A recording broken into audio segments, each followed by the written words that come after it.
All right, welcome to everyone to CNS Connect webinar series. My name is Amy Smith, and I'm the Director of Certification Programs for the BCNS and the ANA. And today I am joined by Liz Abel, who's going to share her expertise on understanding insurance to get more clients. As a reminder, if you're a CNS, you can count today's webinar for one CEU. That will be in the category number 5, which is participation as a learner in a professional or structured education. I'll put a survey in the chat at the end of the webinar for you to collect that CEU. If you have any questions, please add them to the Q&A or the chat, and Liz and I will do our best to keep track of those. And we will take questions throughout the webinar, so go ahead and just put those in as they come up. So a little bit about our speaker today. Liz is an integrative and functional nutritionist who helps women resolve unwanted symptoms such as sleep difficulties, digestive troubles, migraines, headaches, and hormone imbalances. Liz uses intuitive eating and practical approach to help her overscheduled, overworked clients return to feeling great. As a second career nutritionist, Liz leverages 20 years of communication marketing and behavior change expertise. Liz began her private practice in 2012 as a health coach. In 2018 and 19, Liz opened and ran an integrative health center in Wilmington, Delaware. And in 2020, timed perfectly with the pandemic, Liz returned to her small practice where she continues to see clients virtually. She is adjunct faculty at Maryland University of Integrative Health and is also the co-founder of Nutrition Hive, a multi-state nutrition practice offering virtual functional care. All right, Liz, I will let you take it over here. Let me stop sharing. Thanks so much, Amy. So nice to be with everyone today. Thank you for having me. I do have some slides, and these will be distributed to you following this webinar. So there's numbers and details, and please take notes, but know that you will also get some of the detail and the nuance following today. So I'd like to put this in slideshow. And Amy, can we see? Yep, perfect. Okay, fabulous. We're off to the races. Thank you. So a couple of disclaimers. I am not trained in medical billing. There are courses you can take in your community college. If this is something that you want to consider, know that those courses exist, nor am I a lawyer. I do hire out credentialing and billing services. So I have never personally filled out the credentialing process for Blue Cross Blue Shield of Delaware, nor have I ever technically ever submitted the final CMS 1500. There's different ways to do that to insurance companies, but I do oversee all of the contractors that I have worked with over time doing this, and I have worked with 4 unique companies. So I do have tremendous hands-on experience with the process. I want to be clear that even if I mention a specific company today or in follow-up, I am not affiliated with any of those EMRs or credentialing services or billing providers, nor do I make any financial gains from any company that I may reference today that I don't own. And I am not an expert. I am not telling you what to do. I am only simply sharing my experiences in the hopes that it is helpful, and I am therefore not liable for any decisions that you may make related to this topic. Thank you. All right, so we have some 5 objectives for today, and I'm going to do this and invite you throughout the course of today's seminar to put your questions either in the chat or in the Q&A. I have both pages open. Amy's going to help also monitor these. There is so much nuance and so many questions to insurance and super bills that I think it will be much more productive for anyone who has a question to ask it, even if you're not exactly sure what the question is that you need to ask, because sometimes with insurance, we lack the language, and that's okay. I invite you to ask questions, even if you're not sure if the question even has the right language. So as we go through this, please ask questions. I think it'll be most informative if we do it that way. So there are 5 objectives for today.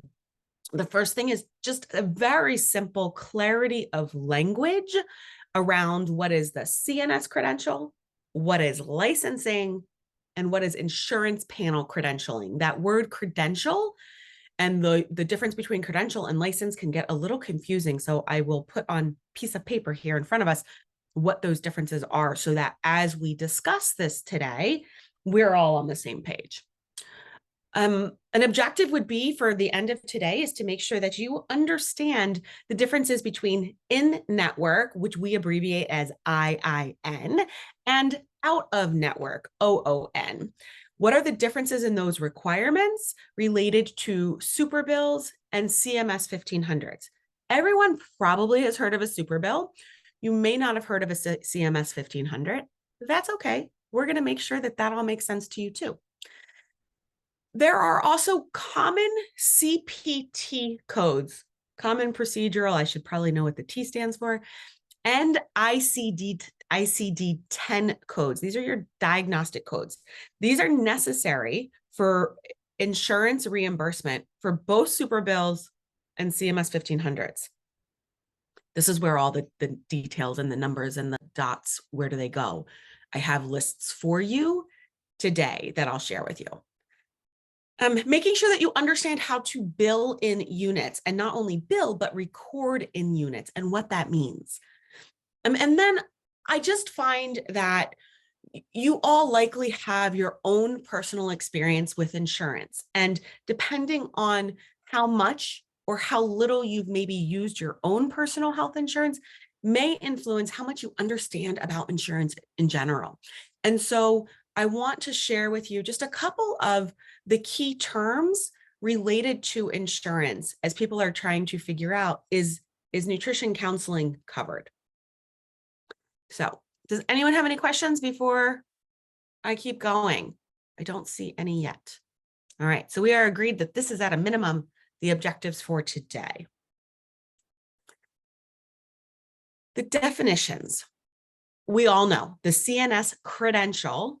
You have to have your master's degree, you have to pass the exam, and you have to have your 1,000 supervised practice experience hours. What we talk about that credential is the CNS. Then, and the CNS credential is, those are the 3 requirements to get. Then what happens?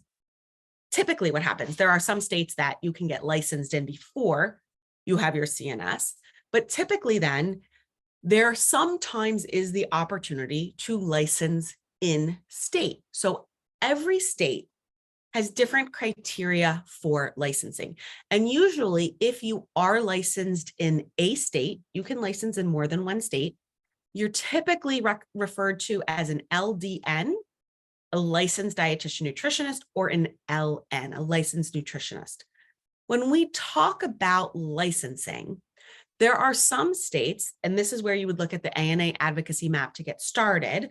There are some states that offer licensing and title protection. Some states include, Washington, D.C., Delaware, Florida, Illinois, Maryland, that the only people that are permitted to do nutrition work in those states are individuals with either an RD designation or an or a CNS designation. The state typically sees them the same as an LDN. Typically, there's some nuances. That's typically what happens.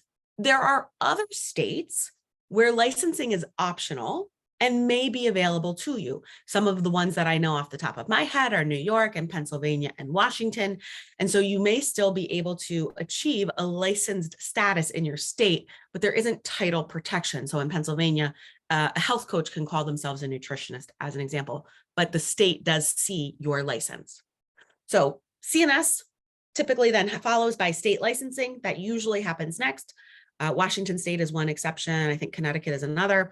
And then you have insurance panel credentialing. And here's the word credentialing again that can trip people up.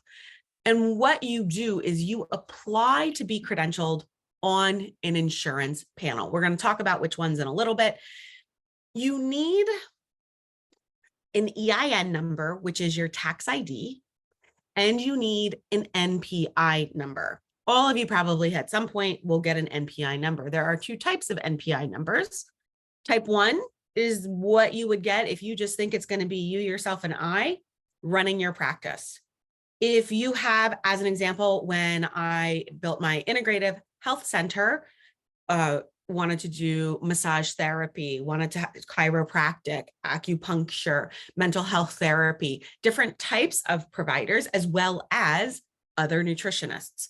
And that is a type 2 NPI.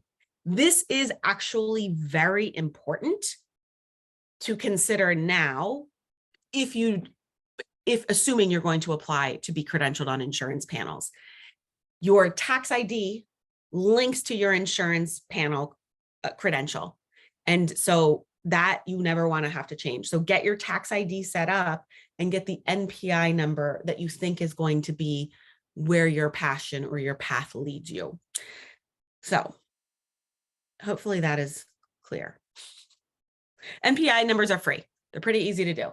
Would type 1 or 2 be necessary if you provide multiple modalities, but are still a single provider? If you have multiple modalities, if you're just one person with multiple modalities and I don't know that answer. That's an excellent question. And I'm so sorry, Deshawn, I have no idea the answer. I bet you that would be, you could probably do some Googling and get to that answer pretty quickly. I don't know. Can you reapply for type 2 in the future if you know you want? Yes, of course you can. What it then becomes is just a little bit of a paperwork process with the insurance companies.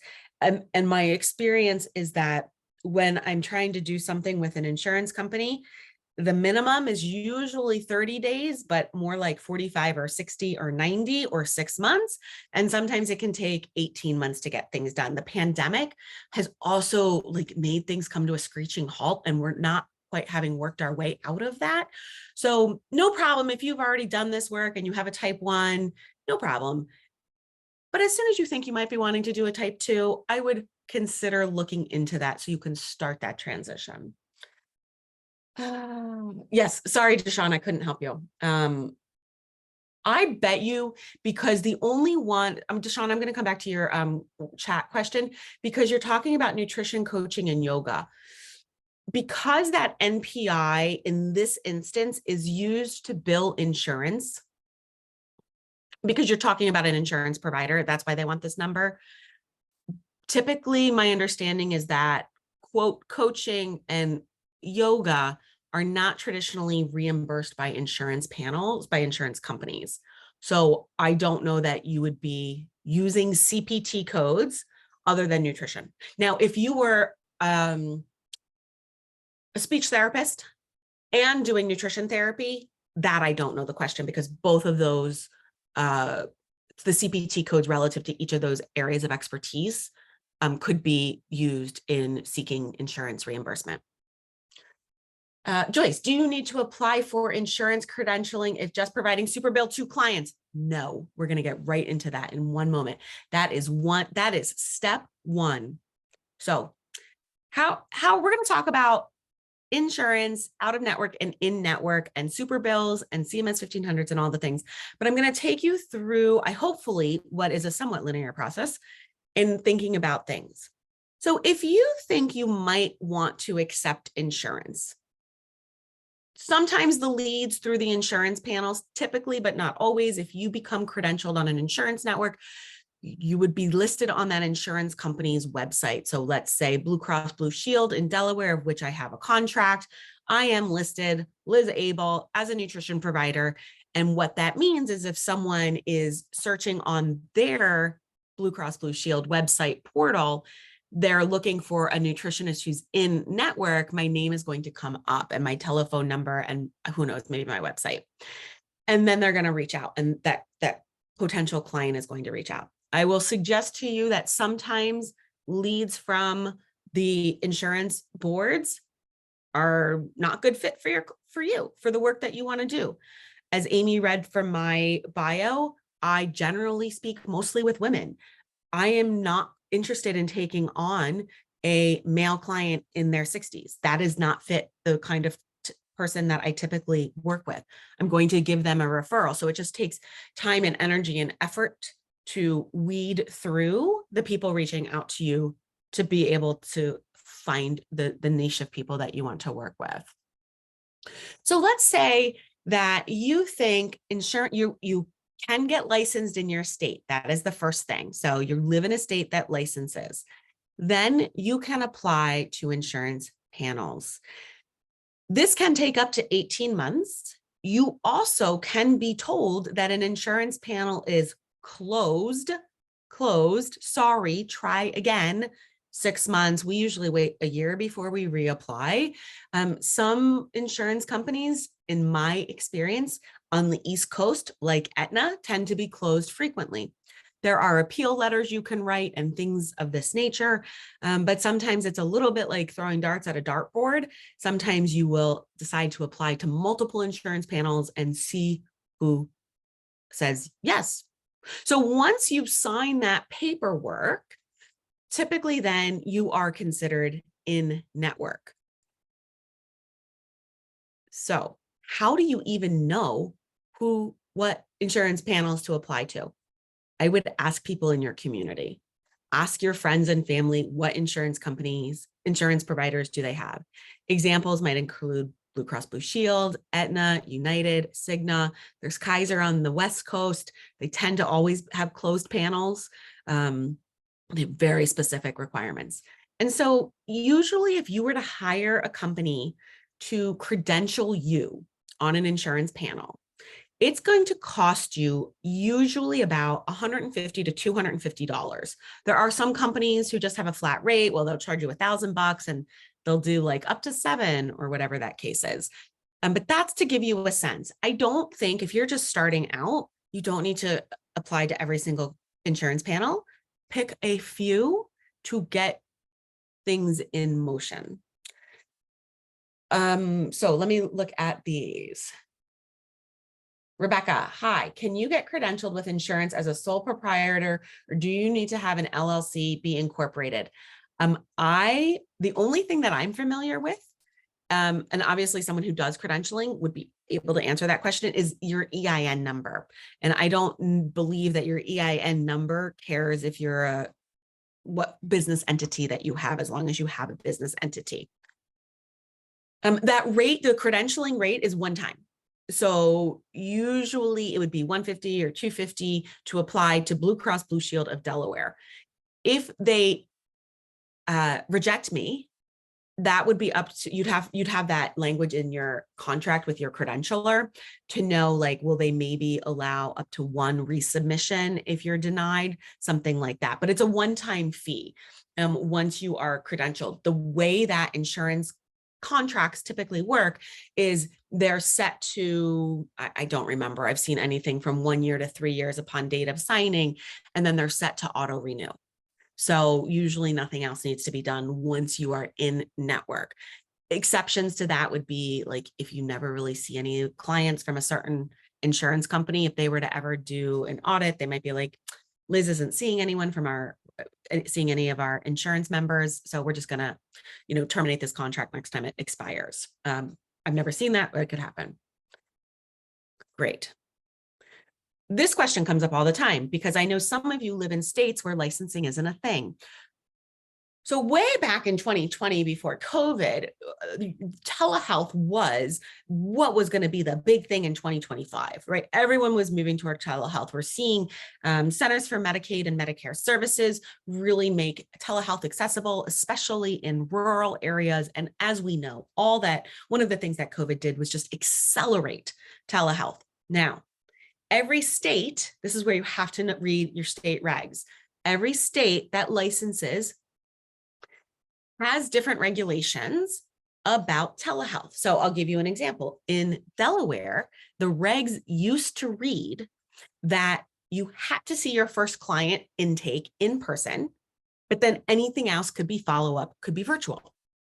With the pandemic, a lot of times what has happened now is those things have been rewritten, or there was a state of emergency. A lot of times that's been lifted now, that has provided the healthcare provider to only do virtual telehealth. And so that may mean if you wanted to license in another state that you do not reside in, and then seek credentialing on that insurance panel, you can do that if you have a license. Sorry, I just totally misspoke. If you have an office. Now, some insurance companies, especially Medicare, they want to know, is your office ADA compliant? They want to, how many bathrooms are in it? All the things. So having an office in a Regis is not really going to usually fly with them. But because so many of the private insurers, like a Blue Cross Blue Shield, they understand that telehealth is still being used as a prominent way for people to seek medical care. And so it is typically okay. Again, not a lawyer, not giving you any advice, but what I've seen is it is okay to have some office space in a state where you do not reside, and you can use that address for your insurance panel credentialing. Again, check with your insurance panel credentialer who you hire. This is why you hire people, because they are going to be more expert and are going to know the ins and the outs. So if you want to do insurance panels and get in network, this is what you do first. You have to apply. It can take forever. Then what happens? So if you're out of network, you're still out of network. You haven't taken any steps. So either way, if you're going to be in network or you're going to be out of network means you can issue a super bill. If you are in network, and let's say you have a client and they have Blue Cross Blue Shield of Delaware, you are legal, and I'm credentialed with them. I am legally required to submit what's called a CMS 1500 to Blue Cross Blue Shield of Delaware for that client session. I'm legally required to do it. If the client doesn't want to do it, I will give you examples of why clients sometimes don't want to do this. This is very few, but maybe you have a client who's on a medication and they really don't want anyone to know, like they're paying cash kind of a thing for it, like not what they want to have on their insurance record. I don't know if it matters or not, but it matters to them. You may have a client who has sometimes crazy high deductibles, $15,000 deductible. And let's say, there's only 2 months left of their plan year, and they are not going to come anywhere close to meeting their deductible. And they may just want to just pay you your cash rate because they just don't want to submit things through insurance because it doesn't really matter to them. If that's the case, you do have to have them sign a waiver. So that's for in-network. And here I'm going to just totally jump into something that is going to, a lot of you may not know about. If you've been in Clinicians Incubator, you are aware. There's a federal legislation called Open Notes. I think it's called Century Cares Act, 21st Century Cares Act. There's a opennotes.org is a place to go for more information. If you are a licensed healthcare provider, you are required to follow this. I would encourage you, even if you're not a licensed healthcare provider, that you still follow this. There are a lot of important things in here, and it's not onerous. One of the things that we are required to put in our notes is a start time and an end time. And this is very important, especially for insurance in network and out of network. One of the objectives is learn how to bill in units. I'm going to give you the math of what does 55 minutes mean, because insurance doesn't work in minutes. Insurance works in either 15-minute increments or 30-minute increments. So when you hold your client session, whether you're in network or out of network, please start putting a start date of service, start time and end time in every session note. And what I see a lot of times also is that people were never instructed to sign and save your notes in your EMR. The best practice is to sign and save your notes within 24 hours of a client session. This allows then that to be a matter of fact, a matter of record. And that is important because sometimes in network or out of network, your medical records will be requested. And you can't send them a bunch of half-open notes that aren't completed. That really doesn't fly. So best practice, sign and save your notes, and then keep, of course, the start time and end time. All right, so this is just basic. Let's keep going. Now, if you are in network, you are going to create a CMS 1500. This is the technical term that of what you submit, doesn't matter what insurance company, but this is what you submit to the insurance company. There are different ways to submit a CMS 1500. Some EMRs are set up so that you create, it's an automated process. I can create a CMS 1500 in about 5 seconds. Some EMRs are set up so that once you create the CMS 1500, it automatically goes to the insurance company. Other EMRs don't have that capability. It creates the CMS 1500, but then you have to do something like export it and upload it. Sometimes you have to upload it to a clearinghouse. Name of a clearinghouse that you may have heard of is Office Ally, where then it sort of like, oh, this is Blue Cross Blue Shield, this is Aetna, this is Cigna, this is United, and it pushes them through to all the appropriate insurance companies that you work for. Other insurance companies have their own portal. Availity is an example. I think that's a Blue Cross Blue Shield, although it could be Aetna. I could be confused. Where you upload it to Availity. And what's nice about these portals is then it shows you, your client name, date of birth, date of service, how much was the claim that you submitted. You submitted a claim for $150.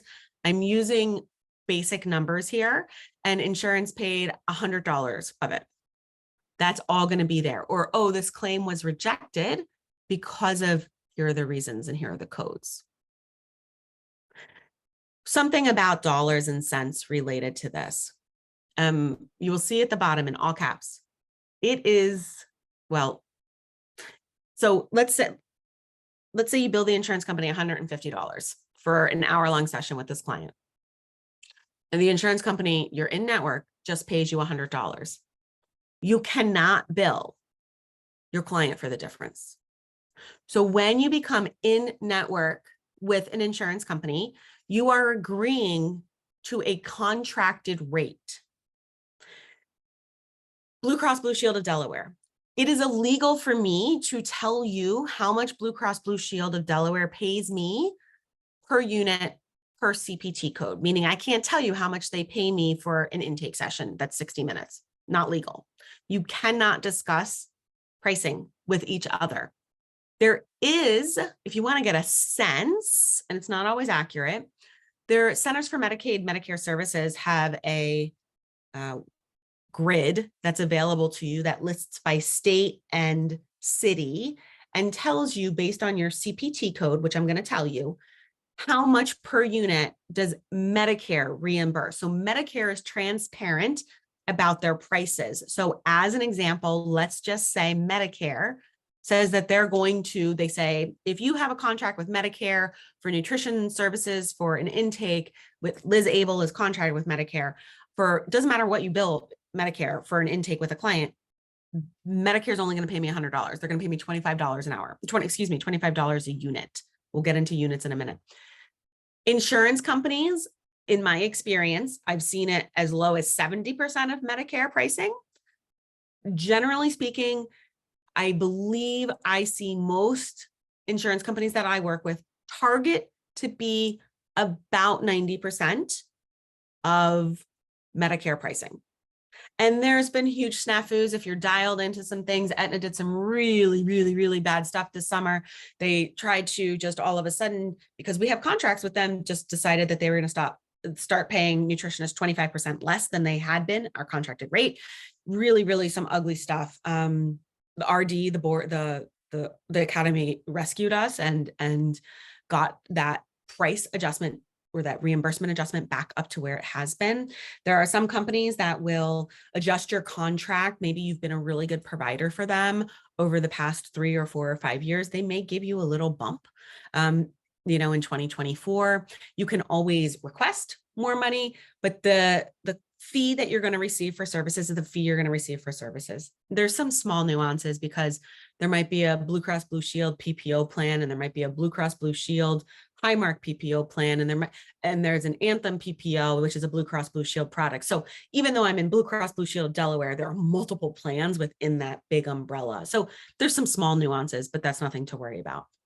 So you cannot discuss contracted rate with any other provider, and you cannot, some people will talk about this as balance billing. You cannot balance bill your client. What you receive from insurance, if you have a contract with them, is what you receive from insurance. Can you bill a client if the claim was denied? So what you have in your paperwork is that you have a financial agreement policy. And what this says essentially is, dear client, I am going to submit your insurance claims to your insurance provider, but this is not a guarantee of payment. If they do not pay, if they deny your claim, my cash rate, my price is whatever the price is. If a claim is denied, typically that means that they didn't have any coverage. We're going to get into this in a little bit as well. And so then if they don't have coverage, if they're not eligible to receive nutrition counseling as a part of their benefit from their insurance, then yes, you would bill them their cash rate. So are you asking for a certain rate, or are they telling you, or is it, no, they tell you what your rate is. A lot of times, I will save my commentary for another day. A lot of times you are asked to sign a contract without even seeing your contracted rate. This is very common. It's very common. I don't know how they get away with it. So if you're on Facebook, there are some fabulous Facebook groups related to insurance and billing. I would join one of them. I would look for those. They're state specific. There are some more general ones, because then you can also ask, like, hey, did anyone get surprised by the rate that Blue Cross Blue Shield of Delaware put in your contract? Because they're not letting me see it. And then that, again, no one can talk about the actual dollars, but they can be like, oh my gosh, my experience is that they're a terrible payer. And then you kind of do with that what you will. It's also a great place to kind of get a read on who's a good payer, who pays on time, who tends to have good coverage in their general policies. So those Facebook pages are really great. Hi, Lisa. I'm wondering if you give insurance-based clients a disclaimer, letting them know that if they are not covered, they're still required to pay for services. So a couple of things about this. Yes, in that financial policy, 100%, that's what that language is. Secondly, we used to do insurance verification as a courtesy for clients. We stopped doing this last year because the training of the insurance representatives is inadequate, and we would get so much misinformation. So instead, what we do now is ask our clients to verify their own coverage. We have a worksheet for them. We tell them what to write down. We tell them what questions to ask. And that has been very helpful, because then also they have, it's the member, it's that your client has that relationship with their insurance provider, and they're going to be more effective at fighting with the insurance company to say, well, no, when I called on April 6th, this rep, Liz, code number, blah, blah, blah, blah, blah, told me this. Here's all my information. And sometimes then insurance says, oh, I did screw up. I'll reimburse you for these services. Carrie, hi, can you negotiate if you are a specialized provider? Yes. So you may not have as much success the first time in establishing that rate, but if you have been declined, a panel is closed, including that you have specific specialties, different language abilities, special training, etc., should definitely be included in your letter of appeal. And also, yes, if you want to renegotiate with your contract, that should be included then. Your credentialer would be able to tell you, because I think that's part of the application process, but it might not actually get the play that you hope it to. But your credentialer might also tell you if there's something you can do in the first step as well to try and boost that contracted rate. Okay. Yep. So Andrea, I can't do the specifics. We will, Amy, perhaps we can also send out the website to the CMS grid, where it will literally say Pennsylvania, Philadelphia, Pennsylvania, Pittsburgh, all of the different states and big areas. And then it says for CPT code, which we'll get to, for an intake for nutrition care, it's at $27.12 per unit. And so that would be like, you do an intake is probably 4 units. It's an hour. So 27.12 times 4 is whatever that math is. So the CMS document is probably going to be the most helpful and keeps me safe. Yeah. And then there's one question in the other, in the Q&A. It says, is there any annual increase for reimbursement to go along with the cost of living? Not that I've seen. It's staggering. Yeah. I have one provider, one payer. It's 17, 18, 19, 20, 21, 22, 23. Same rate 7 years later. Now, I haven't been very aggressive about trying to get an increase because I don't see a lot of their clients. And so I don't think that they would probably, they don't really care. They're not going to bother with me. But yeah, same rate for 7 years. Yeah, thank you. Okay.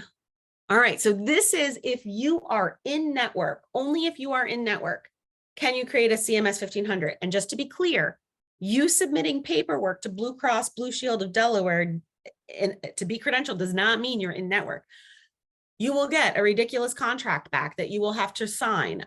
I would encourage you to read it, even if you are working with a credentialer, so that you can have some more experience with this. Once then you sign, they sign, now you're in network. Okay, so that's if you are in network. If you are not in network, and remember, you can be in network with Blue Cross Blue Shield of Delaware and out of network with Aetna Delaware, Cigna Delaware, United Healthcare Delaware. So you may have a business practice that does both of these. So if you are out of network, this is when you are creating a super bill. You will bill your client whatever price you want to bill them. I'm using simple math here. Let's say it's $100. You bill the invoice, you bill your client this, they pay you. You then create a super bill. In your EMR, a lot of them have very simple tool to create a super bill.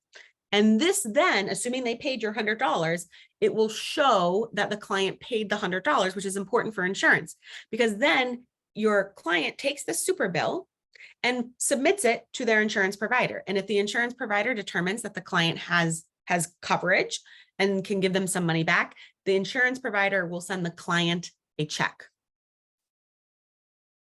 So there are all sorts of other things. There's courtesy billing for out of network with a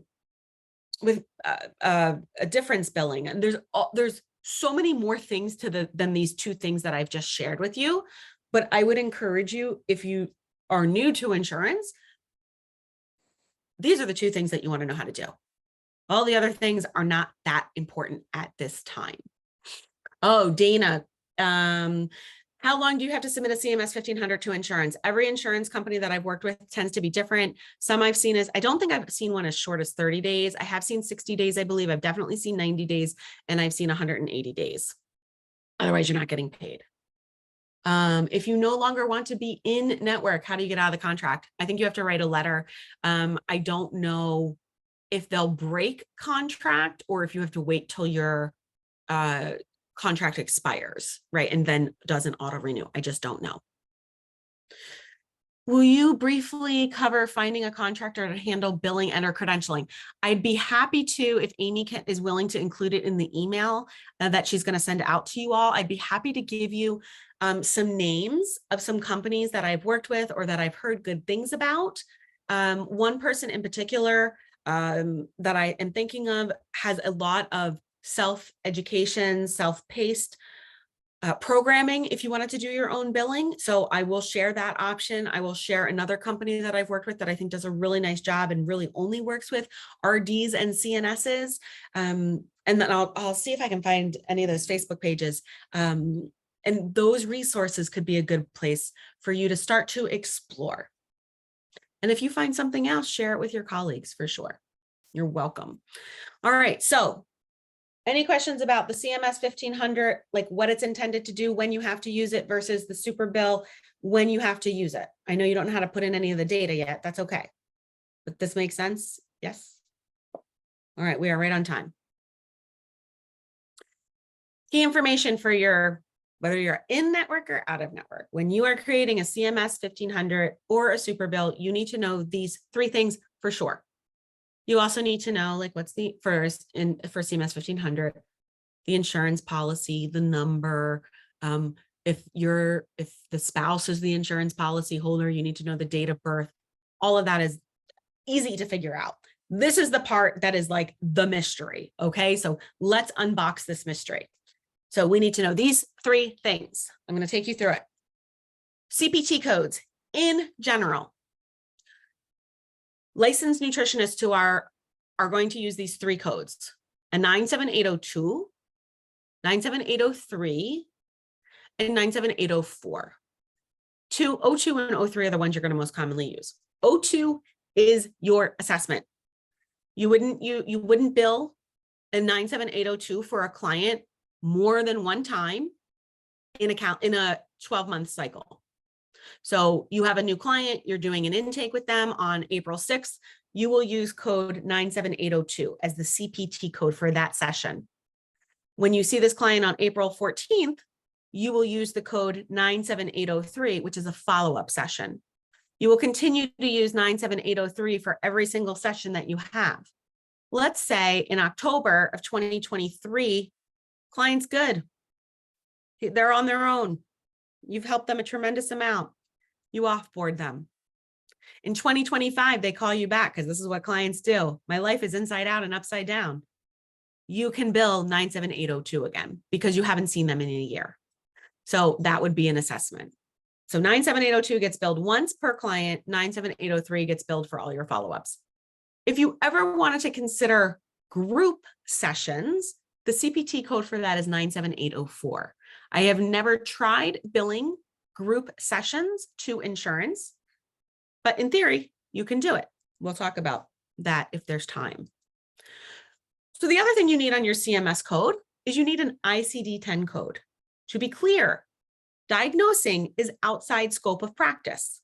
This is why it's an extra step, but it keeps you clean. You want to obtain a client's ICD-10 codes from their physician because you need these ICD-10 codes to see how insurance is going to pay. So let's sort of think at the top. Do you have health insurance? Yes, I do. I have Blue Cross Blue Shield of Delaware. Does Blue Cross Blue Shield of Delaware include CPT code coverage for CPT code 97802 and 97803? Another way to think about it is, does your insurance cover acupuncture care? Does your insurance cover chiropractic care? Does your insurance cover physical therapy? So that's what those CPT codes are. Does your specific insurance plan, and it's not Blue Cross Blue Shield of Delaware, remember that's the umbrella company.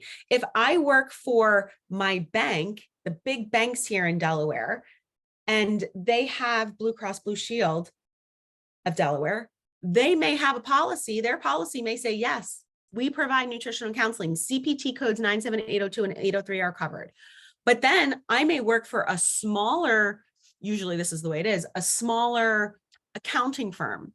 And they have healthcare coverage for their employees.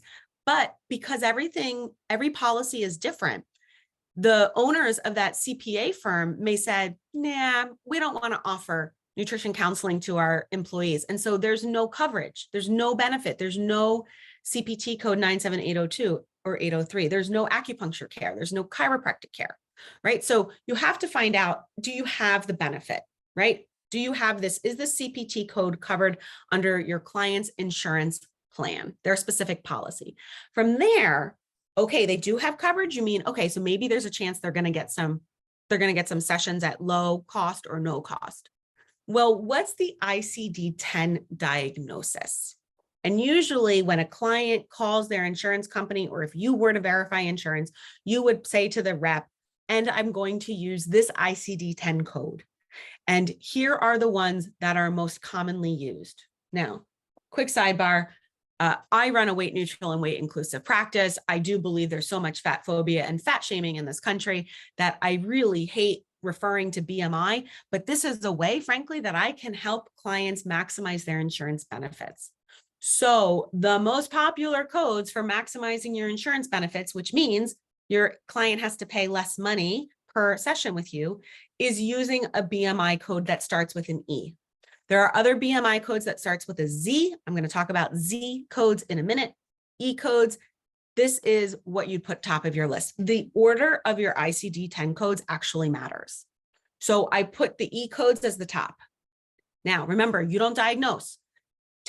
So we want to get these codes from their physician. I also, if you want language around how not to further stigmatize and traumatize and make people feel bad about their body sizes and shapes, happy to talk about that later.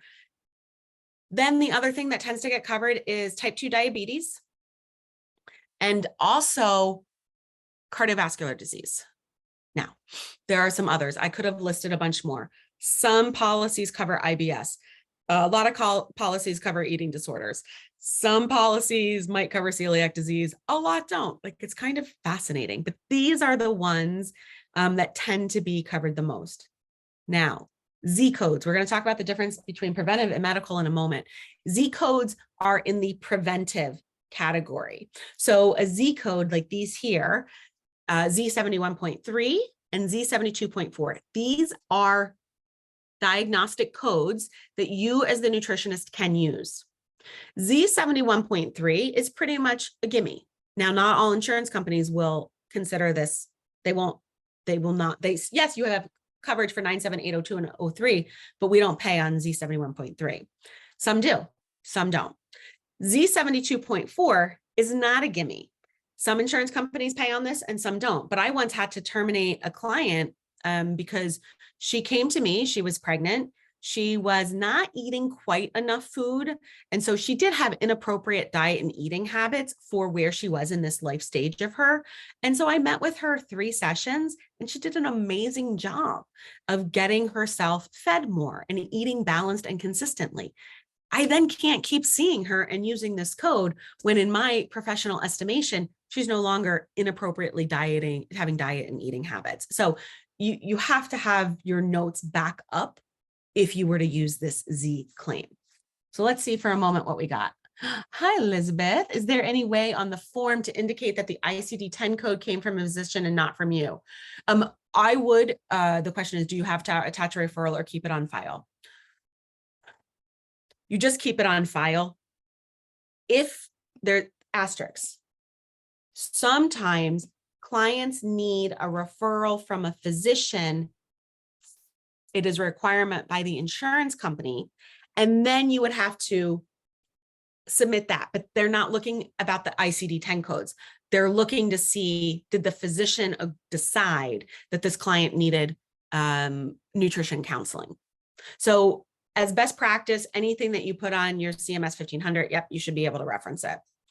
Asterisk, Allison, my colleague from Clinicians Incubator, is going to be doing a webinar on California specific. California has a specific state law where anytime you do medical nutrition therapy, you are required from a physician to have a referral to see that client for medical nutrition therapy, but it is not a requirement from insurance companies. It is a requirement from the state. So a whole bunch of there is packed into that. Let me know if there's any clarification I can offer on that. All right.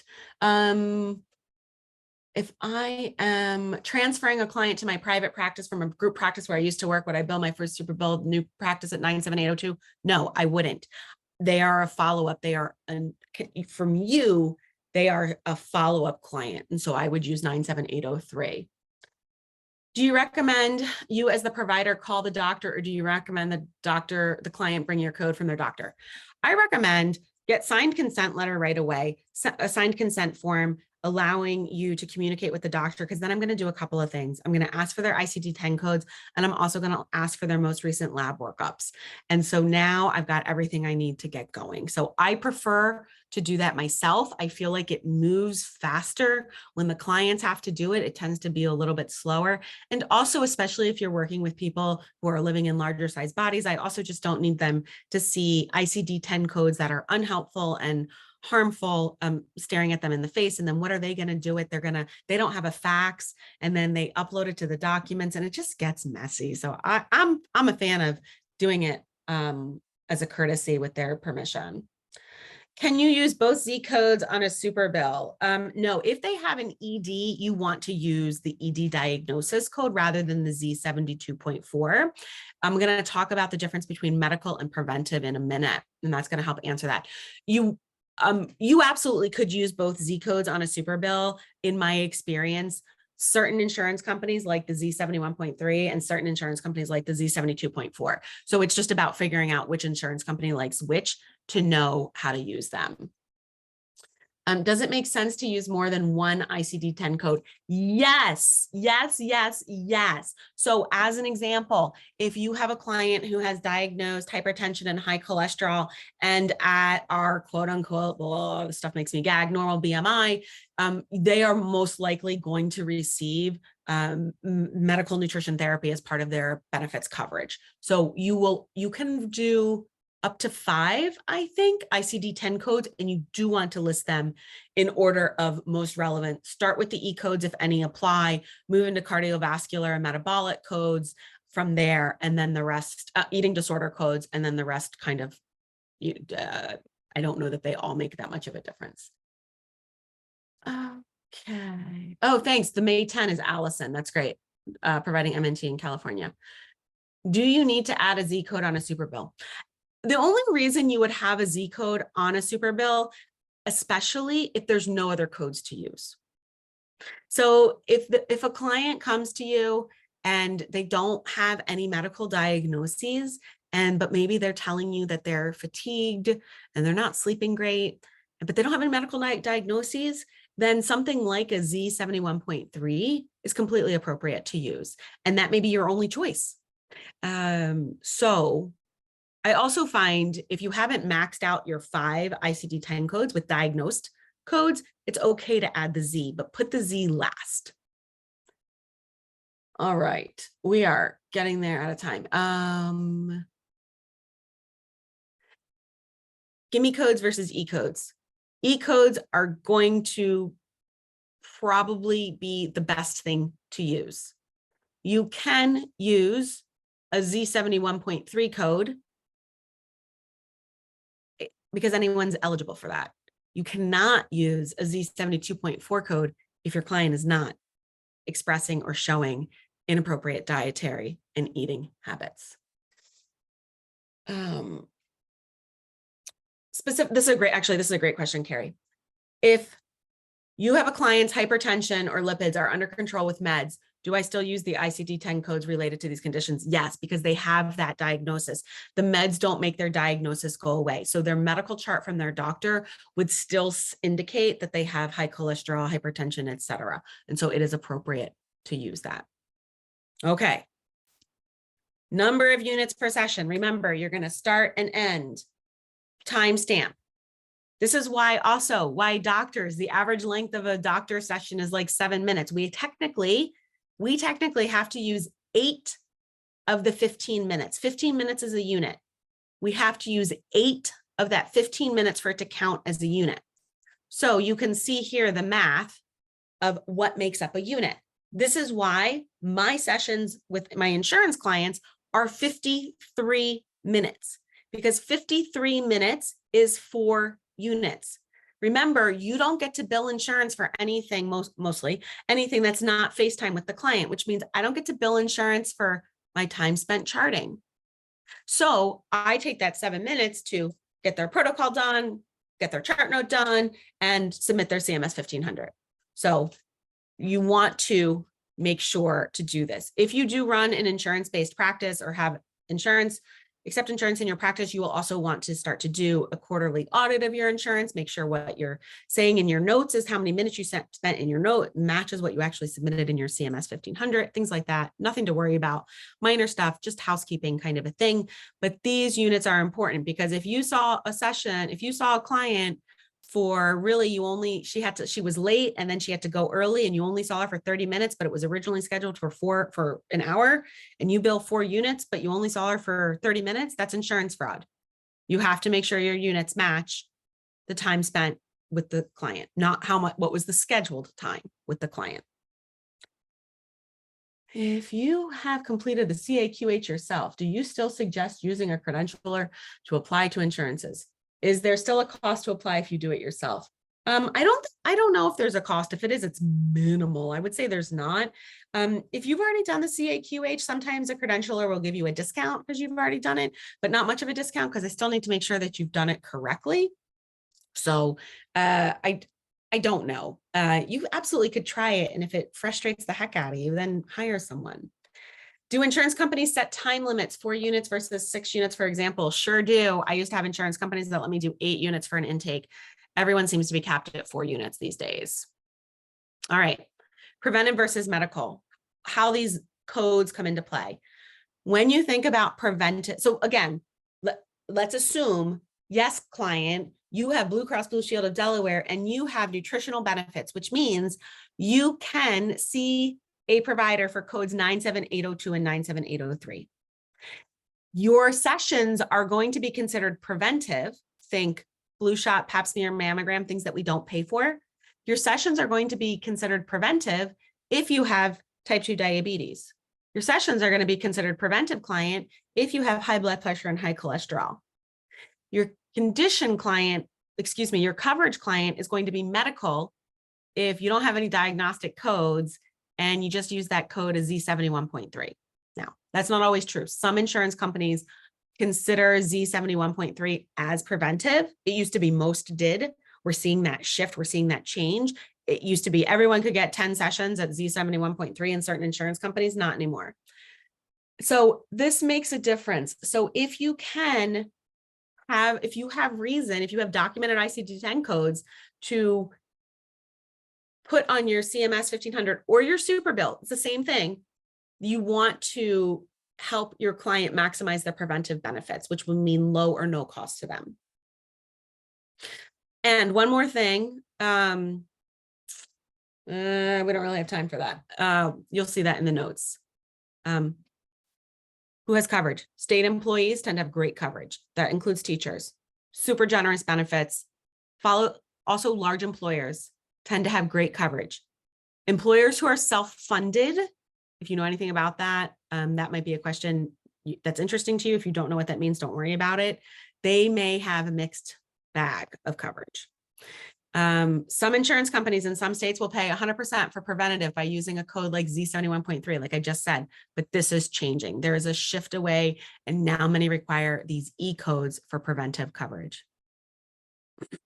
As I said, preventive coverage is typical regardless of body size. When there are 2 cardiovascular conditions, surprisingly, not a lot of insurance companies provide coverage, preventive coverage for prediabetes, surprisingly. However, the only coverage Medicare pays for right now, currently, and hopefully that will change, is chronic kidney disease and type 2 diabetes. Amy, what do we need to do? That was a lot of information. That was fantastic. Thank you. Do we have any last minute questions? We have 2 minutes left. 2 minutes. So I will send out the slides and the recording and some of the other things that Liz talked about today, the codes for, or the fee schedule for Medicare, and some ideas about credentialing. Yeah, companies. I'll help you with that. Awesome. Oh, good. Well, thanks everyone for your patience. It can be so like shake your head against the wall a little bit. Getting the language clear is key. Being patient is key. So I'm glad some of you found it helpful. Thank you so much for being here. Thank you, Amy, for hosting. Yeah, thank you. This has been a question that's been coming up so often because a lot of new CNSs are looking to insurance to build their practice. So it can definitely be a good option if they want to go through all of the hoops that it takes to get it. Yeah. Which is why I say hire someone. Right. Do your job being a great nutritionist and let someone do this, but everyone likes different things. So sure. Thank you so much, Liz. bye, Amy. Awesome. Bye. Thanks.